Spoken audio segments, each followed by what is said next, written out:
Unresponsive may not mean unconscious.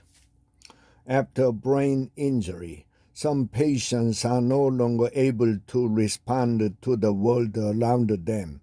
Is this really the case? The fourth floor of the long-term care hospital, where I sometimes work, houses patients with severe brain injuries. When I am called there to consult, I always hesitate before entering the room. Of all the ways that our bodies can fail, brain injuries are some of the most devastating to witness. Some patients moan involuntarily, others lie still, their eyes open but unresponsive.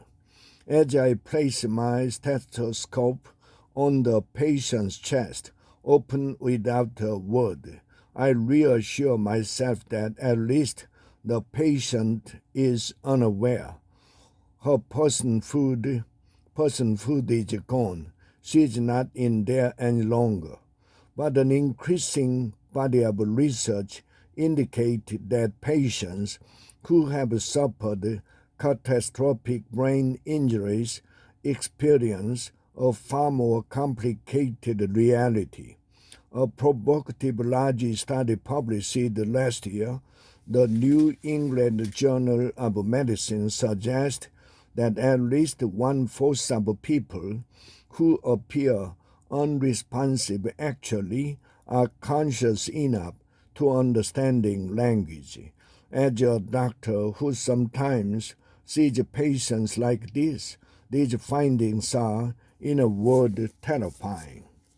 Studies like this raise the possibility that there are tens of thousands of men and women locked inside their minds, isolated to a degree I cannot even imagine.